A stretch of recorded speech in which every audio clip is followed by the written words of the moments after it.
Hello dear, जितने भी आप लोग को मैं बता दूं कि 23 से 24 जो भी स्टूडेंट है, ठीक है, चाहे वो फर्स्ट ईयर में है, सेकेंड ईयर में है या थर्ड ईयर में है, ठीक है ना। मैंने पहले बता दिया था कि क्लास शुरू है, तो आज हम लोग और ये भी बता दिए थे कि कब किसका क्लास चलेगा। तो अभी आप जो देख रहे हैं थर्ड ईयर का मैं वीडियो लेकर आया हूँ। और जो लोग 23 से 24 का जो है प्लेलिस्ट नहीं देखे हैं तो एक बार जाकर प्लेलिस्ट ज़रूर देखिए। उस प्लेलिस्ट में मैंने बहुत सारे वीडियो करा रखा है 23 से 24 के लिए। और जब उसके बाद एग्ज़ाम आ गया एमपी का तो मैं उसका रिवीजन कराने लगा, उसको स्टॉप कर दिया। तो जो पढ़ा चुके हैं 23 से 24 का फिर दोबारा वो नहीं पढ़ाएंगे, वो फिर रिवीजन के समय चलेगा। लेकिन जो पढ़ा चुके हैं उसको रिवाइज कीजिए, ठीक है। और अब से जो शुरू कर रहे हैं तो मैंने सोचा कि जब शुरू कर रहा हूँ फ्रेशनेस के साथ, तो आप लोग को जो इम्पोर्टेंट टर्म है, या एक तौर पे आप परिभाषा कह लीजिए, या फिर आप लोग को कुछ ऐसे ऐसे वर्ड के बारे में जानकारी मिलेगा जो आगे चल के काफ़ी ज़्यादा यूज होने वाला है आपके लॉन्ग शॉर्ट क्वेश्चन में। तो यहाँ से डिफिनीशन अगर पूछता है तो ये भी आ सकता है, या फिर नॉलेज के पर्पज़ से भी ये काफ़ी महत्वपूर्ण है, ठीक है। चलिए हम लोग यहाँ पे शुरू करते हैं। तो अभी हम लोग थर्ड ईयर का important term midwifery and gynaecology का देख रहे हैं, ठीक है। एक दिन ये सब्जेक्ट, एक दिन वो सब्जेक्ट, एक दिन एक दिन वो, ऐसे करके कंटिन्यू चलेगा, ठीक है। चलिए, पहला प्रश्न आपके सामने में है, आप लोग स्पष्ट रूप से देख सकते हैं, मिडवाइफरी या ऑब्स्ट्रक्टिव, ठीक है, प्रस्तुति विज्ञान। अब देखिए, ये जो प्रस्तुति विज्ञान है आप लोग देखते होइएगा कि डॉक्टर जो स्त्री रोग के जो डॉक्टर होते हैं वो लिखी रहती है स्त्री एवं प्रस्तुति रोग, ठीक है ना, स्त्री एवं प्रसूति रोग स्पेशलिस्ट, ऐसे करके डॉक्टर जो है अपने नीचे बोर्ड पर देखते होइएगा बहुत लोग लिखी हुई रहती है डॉक्टर सब, ठीक है। तो ये जो मिडवाइफरी है, ये जो ऑब्स्ट्रक्टिव है, जो ये ऑब्स्ट्रेट्रिक्स जो है प्रस्तुति विज्ञान, यह मेडिकल साइंस का चिकित्सा विज्ञान का एक शाखा है, ठीक है ना।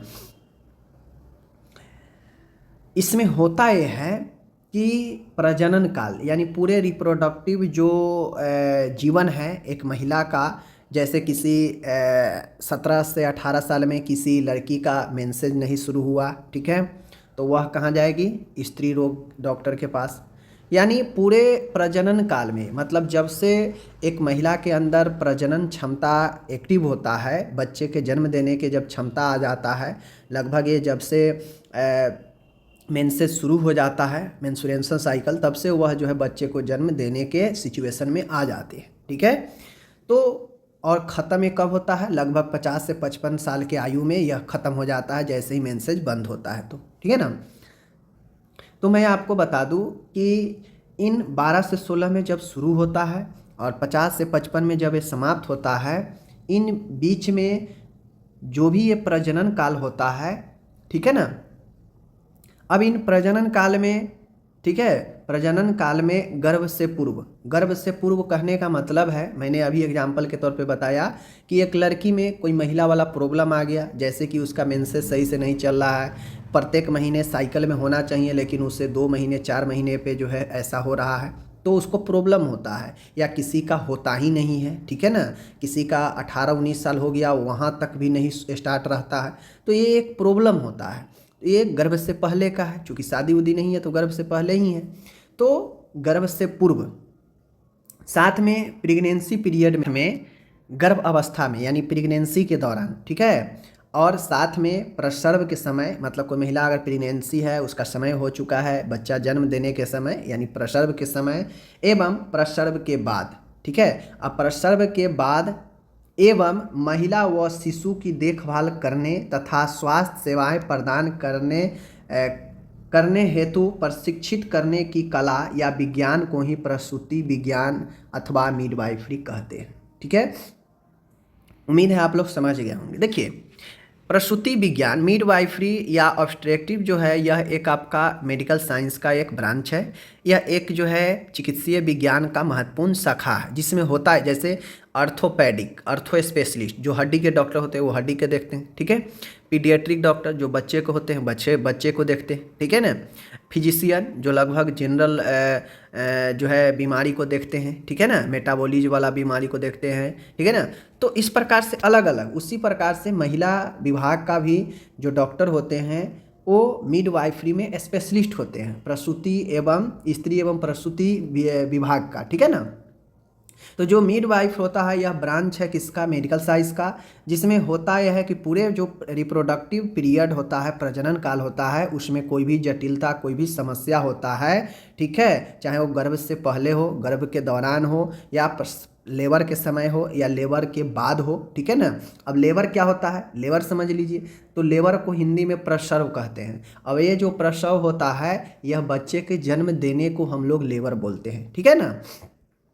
तो इन सब के दौरान साथ में प्रसव के बाद अब बच्चा जन्म ले लिया है, उसके बाद भी, ठीक है ना, अब जन्म लेने के बाद भी महिला और उसके शिशु इन सब के स्वास्थ्य के देखभाल एवं स्वास्थ्य सेवा प्रदान करने हेतु प्रशिक्षित करने की कला, यानी ट्रेनिंग देने की कला, किसको ट्रेनिंग, एक डॉक्टर, एक जो है नर्स को प्रशिक्षण देने की कला या विज्ञान को ही प्रसूति विज्ञान अथवा मिडवाइफरी कहते हैं। उम्मीद है समझ गए होंगे, ठीक है, आगे बढ़ते हैं। दूसरा है अपरा। अपरा आपको बार बार आएगा, आपको जब पढ़ेंगे डिटेल में, शॉर्ट लॉन्ग क्वेश्चन में आगे अपरा के बारे में आएगा, समझ लीजिए। प्लेसेंटा, अपरा, प्लेसेंटा, अपरा। अपरा एक महत्वपूर्ण है, अपरा महत्वपूर्ण है खासकर जो गर्भ में पल रहे बच्चे होते हैं, भ्रूण होते हैं, उनके लिए, ठीक है, क्योंकि यह अपरा के द्वारा ही जो है माँ से कनेक्शन गर्भ में पल रहे बच्चे के होता है, ठीक है, जिसे आप लोग नाभि नाल कहते हैं ना, तो वह नाभि नाल जो बच्चा का होता है वह अपरा से ही लगा होता है। और यह अपरा जो है यूट्रस, यह अपरा जो होता है जैसे मान गए ये यूट्रस है, ठीक है, ये यूट्रस है, समझिए ऐसे नहीं होता है, फिर भी मैं आपको समझा देता हूँ कि मान गए कि ये आपका, ठीक है, ये आपका यूट्रस है, समझ गए, ये यूट्रस मान लीजिए, ठीक है ना, बनने में थोड़ा सा ये हो रहा है, लेकिन आप मानिए ये यूट्रस है, ठीक है, ये यूट्रस है। अब ये यूट्रस जो होता है इसमें बच्चा जो है आपका पल रहा है, ठीक है, बच्चा भ्रूण जो है पल रहा है, धीरे धीरे गर्भ में बड़ा होते रहता है बच्चा। अब बच्चा जिंदा कैसे रहता है, उसको भी तो भाई पोषण चाहिए, ठीक है ना, शरीर को वृद्धि विकास के लिए अंदर में उसको भी तो ऑक्सीजन चाहिए, उसको भी तो ब्लड चाहिए, ठीक है ना, सारे चीज़ें उसको भी चाहिए, तभी तो वो अंदर वृद्धि विकास करता है, जिंदा रहता है, ठीक है ना।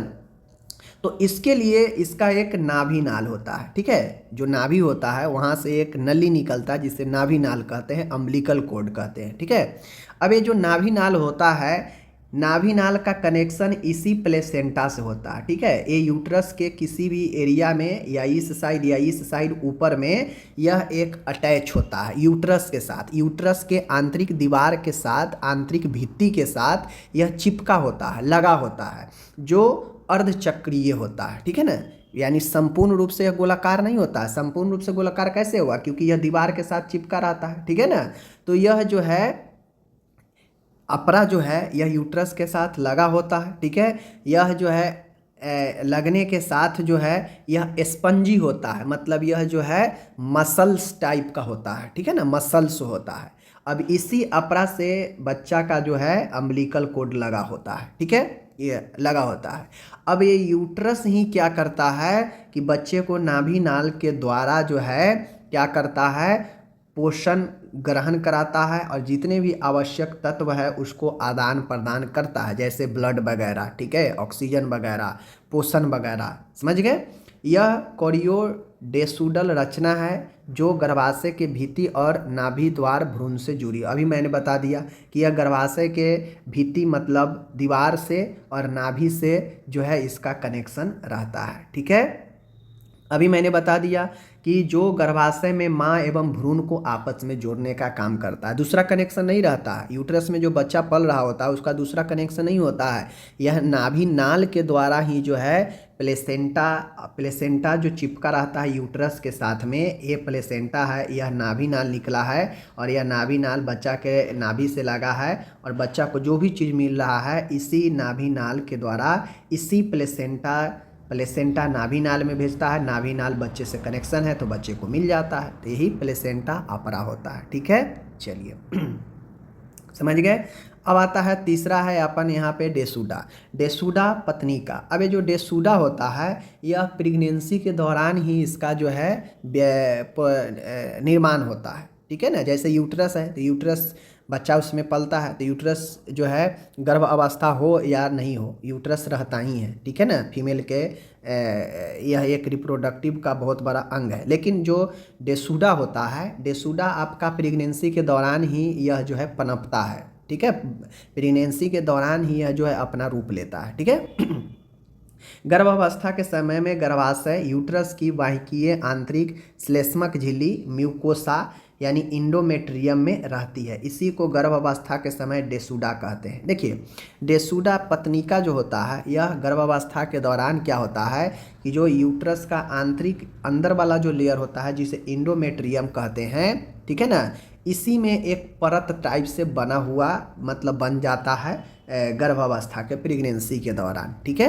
तो इस एक प्रकार से यह उत्तक टाइप से रचना ले लेता है। ठीक है ना, एक लेयर के रूप में, इसी को डेसूडा कहते हैं। ठीक है, चलिए आगे है गर्भोदक या इसी को उल्ब द्रव एमनियोटिक फ्लूइड कहते हैं। ठीक है, एक इस बार क्वेश्चन पूछा गया था एमपी में कि 1500 ml से अधिक अगर एमनियोटिक फ्लूइड हो जाता है तो उसे क्या कहेंगे मेडिकल भाषा में। ठीक है, पॉलीहाइड्रामेनियोज होता है उसका आंसर, मैं बता देता हूँ। देखिए गर्भोदक एमनियोटिक फ्लूइड या लिक्वर एमनी इसी को कहते हैं। आपसे पूछा जा सकता है कि एमनियोटिक फ्लूइड का दूसरा नाम क्या है, तो लिक्वर एमनी याद रखिएगा। ठीक है, मैं बता देता हूँ। देखिए एमनियोटिक फ्लूइड जो होता है, जैसे मैं बता दूं कि यह यूट्रस है। ठीक है, यूट्रस है, यूट्रस के अंदर क्या है, बच्चा गर्भ के दौरान बच्चा जो है पलता है। ठीक है ना, अब ये क्या होता है कि एमनियोटिक फ्लूइड जो होता है यह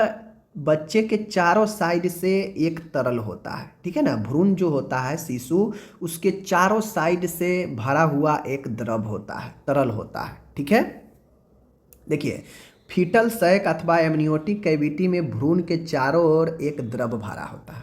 अब बच्चा जो होता है एमनियोटिक कैविटी में होता है। ठीक है, यूट्रस के अंदर एक झिल्ली होता है, झिल्ली के अंदर बच्चा जो है रहता है। ठीक है, जिसको गोंदक लिक्वर एमनी या एमनियोटिक फ्लूइड कहते हैं। समझ गए। माँ के गर्भाशय की इसी गुहा में भ्रूण सुरक्षित तैरता रहता है। अब ये तरल का इतना ज़्यादा रोल है कि बच्चा को सुरक्षित रखता है, बच्चा को तरल प्रदान करता है, ड्राइनेस से बचाता है। ठीक है ना, ये जो एमनियोटिक फ्लूइड एक पानी के समान द्रव होता है जो एमनियोटिक कैविटी में भ्रूण के चारों ओर भरा रहता है। ठीक है, तो ये चीज़ें हैं, जैसे एज फॉर एग्जांपल एक डब्बा है, डब्बा में पानी भरा है और उसमें हम जो है गेंद रख देंगे तो गेंद के चारों साइड पानी हो जाएगा, गेंद उसमें आराम से तैरता रहेगा। ठीक उसी प्रकार से एमनियोटिक कैविटी में जो कि यूट्रस के अंदर होता है उसी में बच्चा होता है और उसी बच्चा के चारों साइड यह तरल जो है भरा होता है, बच्चा उसमें आराम से अपना इधर उधर तैरता रहता है। ठीक है, मतलब तैरने का एग्जाम्पल समझिए, वह नदी नहीं है कि पूरा उसमें तैर रहा है, समझ गए ना। इसका रंग सुनहरा मैटमैला होता है व ये क्षारीय होता है। इसका एसिफिसिक ग्रेविटी जो है लगभग 1.010 रहता है। इसका पीएच मान जो है 7.1 से लेकर 7.5 हो सकता है, एवरेज 7.2 होता है। तो यही एमनियोटिक फ्लूइड है, उम्मीद है समझ गए होंगे। आगे है, देख लीजिए यहाँ पे। देखिए अगर अच्छे से समझते हैं, एक एक चीज़ एकदम आसान भाषा में अपने लैंग्वेज में समझना चाहते हैं तो समय देना पड़ेगा, क्योंकि यहाँ पे ठीक है ना, भले ही वीडियो आपको यहाँ पे लिखा हुआ मिल रहा है, बट चीज़ें को सुनिएगा। ठीक है ना, हेडफोन लगा के भी कहीं भी सुनिएगा तो समझ में आएगा कि क्या होता है। समझ गए। चलिए एस्ट्रोजन, अब दो चीज़ें यहाँ पे समझिए। एक चीज़ें है यहाँ पे एस्ट्रोजन और एक है प्रोजेस्टेरोन। ये दो हार्मोन है, दो क्या है, हार्मोन है। ठीक है, और ये दो हार्मोन महिला के लिए काफ़ी ज़्यादा महत्वपूर्ण होता है। समझ रहे हैं चीज़ों को। एक महिला है या एक लड़की है, ठीक है, और उसमें अगर एस्ट्रोजन और ये जो आप देख रहे हैं यहाँ पे प्रोजेस्टेरोन, ये दो हार्मोन काफ़ी ज़्यादा उसके जीवन के लिए महत्वपूर्ण है। ठीक है, चाहे सेक्सुअल लाइफ हो या फिर जो है उसके प्रेगनेंसी का लाइफ हो, काफ़ी महत्वपूर्ण होता है ये दोनों। ठीक है, चलिए देखिए यहाँ पे एस्ट्रोजन के बारे में समझिए। जिस प्रकार से पुरुषों में टेस्टोस्टेरोन हार्मोन काफ़ी महत्वपूर्ण होता है, चाहे उसके बॉडी के लिए, फिटनेस के लिए या सेक्सुअल लाइफ के लिए, उसी प्रकार से महिलाओं में भी ये दोनों हार्मोन काफ़ी महत्वपूर्ण है। ठीक है, ठीक है, समझिए। एस्ट्रोजन जो होता है, एस्ट्रोजन जो हार्मोन होता है, देख लीजिए, यह एक एस्टेरॉयडल हार्मोन है। यह प्लेसेंटा की ट्रोफोब्लास्ट परत द्वारा स्रावित होता है। यह स्रावित पदार्थ एस्ट्रोजन का पूर्ण हार्मोन होता है। ठीक है, अब मैं बता दूं, एस्ट्रोजन एक हार्मोन है, मैंने आपको पहले ही बता दिया। यह जो है क्या करता है, यह प्लेसेंटा के ट्रोफोब्लास्ट परत द्वारा स्रावित होता है। मतलब एस्ट्रोजन बनता भी है और साथ में यह जो है प्लेसेंटा से भी क्या होता है, सीक्रेट करता है। तो प्लेसेंटा का महत्व देख रहे हैं ना, जो प्लेसेंटा अभी ऊपर बताए हैं, प्लेसेंटा जो है सिक्रेशन भी करता है कुछ हार्मोन का। ठीक है, और बाकी तो काम करता है बता ही दिए। तो एस्ट्रोजन एक हार्मोन है, ये बात को समझिए। प्रोजेस्टेरोन देख लीजिए, यह भी एक एस्टेरॉयडल हार्मोन है। इसका रासायनिक नाम 70 हाइड्रोक्सी प्रोजेस्टेरोन होता है। इसे कार्पस लुटियम द्वारा स्रावित किया जाता है एवं 3 माह के बाद अपरा स्वयं इस हार्मोन को स्रावित करने लगता है। तो देखिए, इसका बेसिकली यूज जब आप समझिएगा तब आएगा। ठीक है ना, इसका दोनों का काफ़ी ज़्यादा महत्वपूर्ण उपयोग है। बाकी अभी सीधा समझिए कि यह दोनों जो है एक स्त्री हार्मोन है, समझ गए, दोनों एस्ट्रोजन या प्रोजेस्टेरोन। आगे बढ़ते हैं। 7वां है expected date of delivery. Expected date of delivery, जिसको हम लोग ईडीडी कहते हैं, ईडीडी कहते हैं, एक्सपेक्टेड डेट ऑफ डिलीवरी। यह एक अनुमानित प्रसव तिथि होता है। एक्सपेक्टेड ईडीडी गणना हेतु अंतिम मासिक धर्म की तिथि निश्चित होनी चाहिए। अब जैसे आपको मैं बता दूं, कोई डॉक्टर जो है यहाँ पे आपको किसी महिला, जो महिला प्रेग्नेंट है, महिला दिखाने जाती है डॉक्टर से, तो डॉक्टर उसे कैसे बता देती है कि तुम्हारा या आपका जो है बच्चे इतने समय तक हो सकते हैं। बच्चा को कैसे डेट निर्धारित कर दिया जाता है, बता दिया जाता है 9 महीने पहले या जितने भी समय पर आप दिखाने जाए, कैसे बता दिया जाता है। यही फार्मूला होता है ईडीडी। ठीक है, ईडीडी। अब ईडीडी निकालने के लिए एक महिला को ये पता है कि कब उसका लास्ट मेंसेज जो है आना बंद हुआ था। ठीक है, तो ईडीडी की गणना हेतु अंतिम मासिक धर्म की तिथि निश्चित होनी चाहिए। कोई डॉक्टर ईडीडी तभी बता पाता है, वह आपसे पूरा हिस्ट्री लेता है, किसी महिला से पूरा हिस्ट्री लेता है कि कब जो है तुम्हारा लास्ट में मासिक स्राव जो है कब बंद हुआ था, कितने तारीख को। और वो पूछने के बाद जो है एक लॉजिक है, अंतिम मासिक धर्म के प्रथम दिन में 9 माह 7 दिनों को जोड़ देने से प्रस्तावित प्रसव की तिथि ज्ञात हो जाती है। इसको निजली का नियम, निजली का रूल्स भी कहते हैं। ठीक है, तो आप भी चाहें तो आप निकाल सकते हैं, किसी को जो है बता सकते हैं कि उसका बच्चा प्रेगनेंसी है तो कब तक बच्चा होने की संभावना है। ठीक है, आप उससे आराम से पूछ लीजिए कि लास्ट टाइम जो मेंसेज आया था वो प्रथम दिन उसका क्या था, और वो प्रथम दिन या फिर आप उसका लास्ट डेट भी पूछ लीजिए और उसमें 9 माह 7 दिन जोड़ दीजिए, तो उसका अनुमानित प्रसव का तिथि आगे निकल जाएगा कि कब तक बच्चा होगा। इसी को ईडीडी कहते हैं। 8वां है, यहाँ पे देख लीजिए, नॉर्मल लेबर या इसी को यूटोसिया कहते हैं। यूटोसिया को दूसरे वर्ड में हम लोग समान प्रसव भी कहते हैं, ध्यान रखिएगा, ऑब्जेक्टिव में पूछता है। देखिए, समान प्रसव वह प्रक्रिया जिसमें परिपक्व शिशु गर्भाशय गुहा यूटेराइन कैविटी से वर्टेक्स प्रस्तुति में योनि मार्ग के द्वारा बाहर की ओर निकलता है को समान प्रसव कहते हैं। यह प्रक्रिया अंतिम मासिक चक्र के प्रथम दिन से 280 दिनों के बाद संपूर्ण होती है। ठीक, देखिए, समान नॉर्मल लेबर का मतलब होता है कि ये प्रक्रिया, अब प्रसव जो है एक प्रक्रिया होता है जिसमें धीरे धीरे सारा काम जो है आगे तरफ होता है। तो इसमें होता ये है कि यह प्रक्रिया में जैसे मान गए कोई मैच्योर्ड जो है बेबी है, मतलब जो समय होता है यहाँ, तो समान प्रसव कहने का सीधा मतलब है कि एक परिपक्व, एक मैच्योर्ड बच्चा जो है, शिशु जो है, यूटेराइन कैविटी से यानी गर्भाशय के गुहा से वर्टेक्स प्रेजेंटेशन यानी वर्टेक्स प्रस्तुति में योनि मार्ग के द्वारा बाहर निकलता है, उसी को तो हम लोग प्रसर्व कहते हैं, समान प्रसर्व कहते हैं। और नॉर्मल प्रसर्व वही होता है, ठीक है। आप लोग देखते होइएगा सिजेरियन सेक्शन से लेबर कराया जाता है, जिसमें चीरा लगाया जाता है, जिसमें जो है योनि मार्ग से बच्चा नहीं निकल पाता है तो उसको चीरा लगवाया जाता है, ठीक है, तो सिजेरियन सेक्शन हो जाता है, समझ गए। तो वो समान प्रसव नहीं हुआ।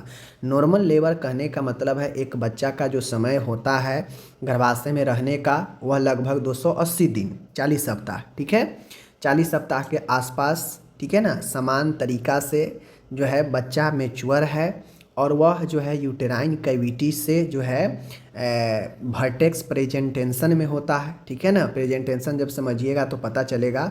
अभी फ़िलहाल समझिए वर्टेक्स प्रेजेंटेशन में यूटेराइन कैविटी से योनि मार्ग द्वारा बाहर निकलता है, उसी को समान प्रसव कहते हैं, ठीक है, जो नॉर्मल तरीके से हो जाता है, जिसमें कोई किसी चीज़ का हेल्प नहीं लिया जाता है, नहीं कोई सर्जरी किया जाता है, समझ गए। ये चीज़ें हैं। और यह प्रक्रिया जब मैंने अभी बताया कि लास्ट जो मासिक धर्म होता है लास्ट वाला, उसके प्रथम दिन से 280 दिनों के बाद संपूर्ण होता है, क्योंकि 280 दिनों के बाद ही जो है समय कंप्लीट होता है, ठीक है ना। चलिए आगे बढ़ते हैं। 9वां है ब्रीच प्रेजेंटेशन। वर्टेक्स प्रेजेंटेशन मैं आपको समझाऊंगा, ब्रीच प्रेजेंटेशन समझ लीजिए। ब्रीच प्रेजेंटेशन ये सब समझने के लिए काफ़ी महत्वपूर्ण है, क्योंकि आगे आएगा, कहिएगा ब्रीच प्रेजेंटेशन नितंब प्रस्तुति यानी ब्रीच प्रेजेंटेशन क्या होता है। प्रस्तुति कहने का मतलब है कि बच्चा जो है दिख किस साइड से रहा है, उसका प्रस्तुति भाग क्या है। तो बच्चा का सर यूट्रस में गर्भाशय में बच्चा का सर अगर नीचा है तो नॉर्मल है, ठीक है। और ब्रीच प्रेजेंटेशन में क्या होता है कि बच्चा का सर ऊपर रहता है और निचला भाग पैर और नितंब जो है उसका नीचे रहता है, यूट्रस के निचले भाग में रहता है।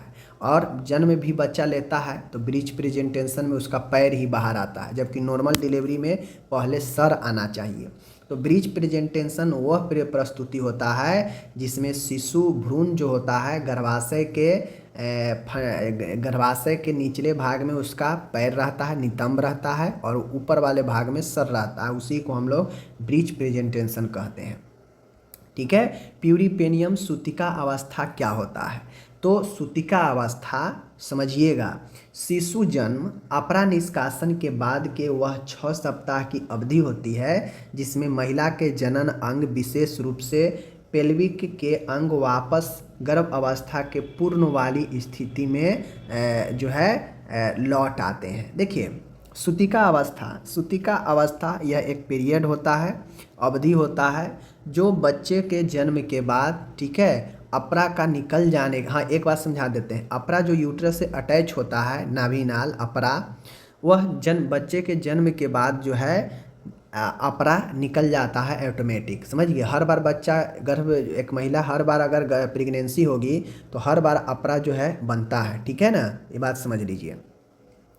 तो प्यूरिपेनियम सूतिका अवस्था जिसे कहते हैं, यह शिशु जन्म के बाद साथ में अपरा निकल जाने के बाद उसके बाद जो 6 सप्ताह का समय होता है, लगभग 42 दिनों का जो समय होता है, वह पूरे प्यूरिपेनियम सूतिका अवस्था का होता है।